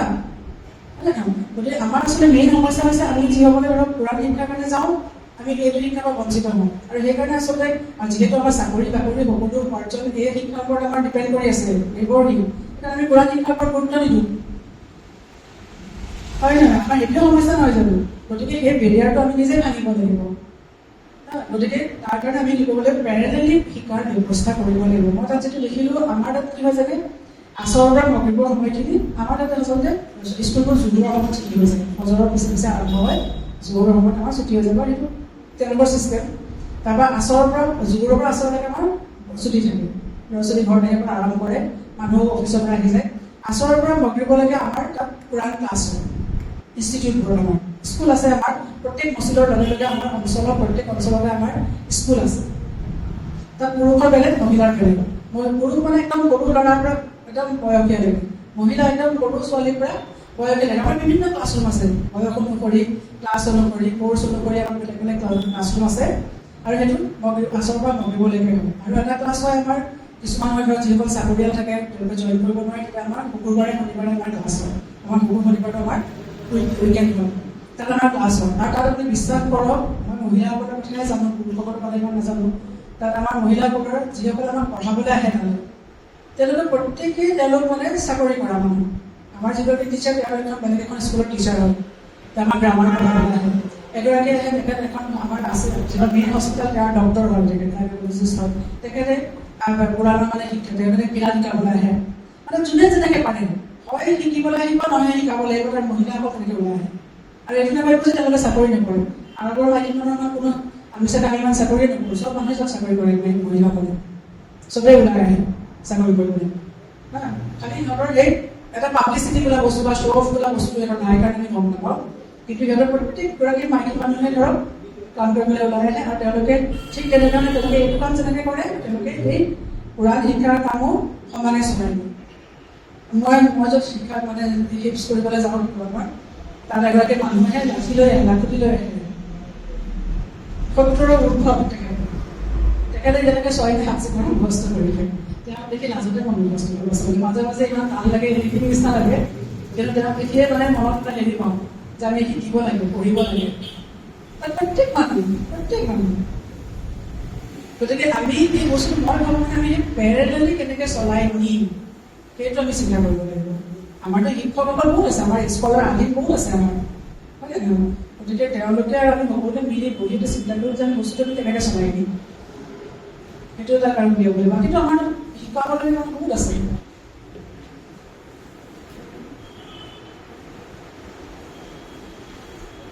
বহুত বহুত ধন্যবাদ। একচুৱেলি আমাৰ প্ৰশ্ন উত্তৰতে সীমাবদ্ধ হ'ব লাগে। আৰু কাৰোবাৰ নিৰ্দিষ্টকে কিবা প্ৰশ্ন আছে নেকি, যে আজি বিষয়বস্তুৰ ওপৰত কাৰোবাৰ যদি কিবা প্ৰশ্ন আছে কিবা বিষয়বস্তুৰ ওপৰত প্ৰশ্ন কৰিব, আৰু সকলো ব্যক্তিৰ বিষয়বস্তুৰ ওপৰতে উত্তৰটো দিবলৈ চেষ্টা কৰিব।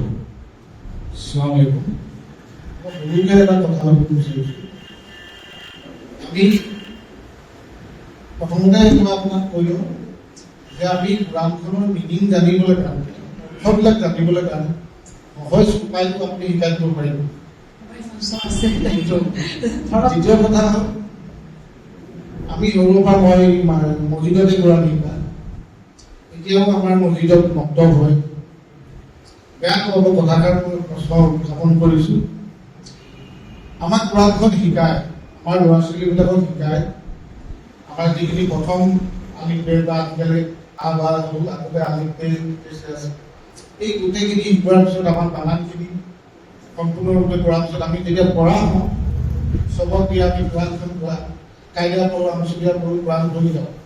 কিন্তু মোৰ দৃষ্টিত আজিলৈকে মই নেদেখিলোঁ, এতিয়া ক'ৰবাত চুকে কাণে যে হৈছে মই নাজানো, নেদেখিলোঁ যে কোৰাণৰ এটা লেচনৰ লগত লেচনটো শেষ হোৱাৰ পিছত এজন ষ্টুডেণ্টে যেতিয়া পঢ়ে তাক মিনিংটো বুজায়।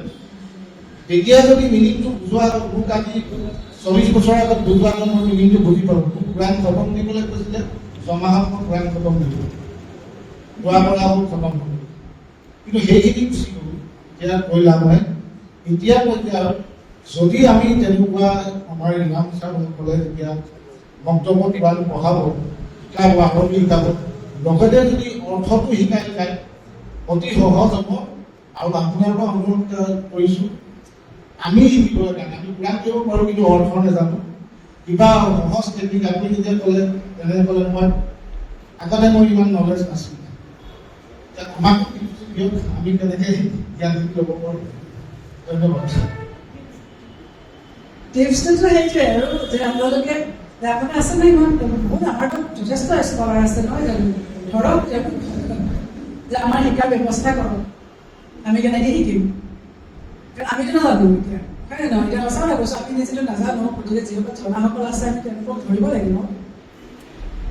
আমি আমাৰ ল'ৰা ছোৱালীৰ কাৰণে স্কুলত টিউশ্যন আমি নকৰোঁ জানো, আমি টিউশ্যন ল'বই লাগিব, ল'ৰা ছোৱালী ভালকৈ পাছ কৰিব লাগিব, গতিকে আমিও তেওঁলোকক ধৰিব লাগিব যে মক্তববিলাকৰ দায়িত্ব আছে কেনেকৈ আমাৰ উঠি অহা প্ৰজন্মক আমি কোৰাণৰ প্ৰকৃত শিক্ষাৰে কোৰাণখন জানি বুজি কেনেকৈ আগবাঢ়িব পাৰিম, ল'ব পাৰিম, এই বিষয়ে চিন্তা চৰ্চা কৰাৰ আৰু তাৰ বিষয়ে প্লেন কৰাৰ আৰু তাৰ ওপৰত ভিত্তি কৰি আমি আগবাঢ়ি যোৱাৰ সকলোৰে দায়িত্ব আছে, সমাজৰ দায়িত্ব আছে ভৱিষ্যত প্ৰজন্মৰ কাৰণে। আৰু আজিৰ কথাত বাইদেৱে উল্লেখ কৰিছিল যে আমাৰ কোৰাণখনত নাইনো কি, মানৱ সভ্যতাৰ আদিৰ পৰা বৰ্তমানলৈকে আৰু অন্তিম সময়লৈকে কোৰাণখন আমাৰ এখন পথ প্ৰদৰ্শক পুথি। গতিকে আমি সংকল্প আটাই লওঁ, নিশ্চয় লওঁ, আৰু প্ৰত্যেকখন আমাৰ জামাততে আমাৰ দায়িত্ব থাকিব, সকলোৰে দায়িত্ব থাকিব যে আমি ইয়াক সংগঠিত ৰূপত শিকাৰ এটা প্ৰয়াস কৰিম। যি কি নহওক, আজিৰ এই অনুষ্ঠানটোত আপোনালোক আমাৰ আমন্ত্ৰণ গ্ৰহণ কৰি অতি গৰমকো নেওচি ইয়াত সমবেত হ'ল, সঁহাৰি জনালে, তাৰ বাবে মুছাফিৰখানা পৰিচালনা সমিতিৰ তৰফৰ পৰা আটাইকে কৃতজ্ঞতা জনাইছোঁ। আৰু আমি অতিকে দুখিত যে আজিৰ লাইটৰ কিছু অসুবিধা সৃষ্টি হোৱাত আপোনালোকে অলপমান সময়, যথেষ্টখিনি সময় গৰমকো নেওচি আমাক সহযোগ কৰিলে। আৰু আমাৰ এই ঠেঙৰ এটা ডাঙৰ অভাৱ আছে যে ইয়াত এটা জেনেৰেটৰ ছেটৰ ব্যৱস্থা আমি এতিয়ালৈকে কৰিব পৰা নাই, হয়তো অদূৰ ভৱিষ্যতে সেইটো নিশ্চয় পূৰণ হ'ব।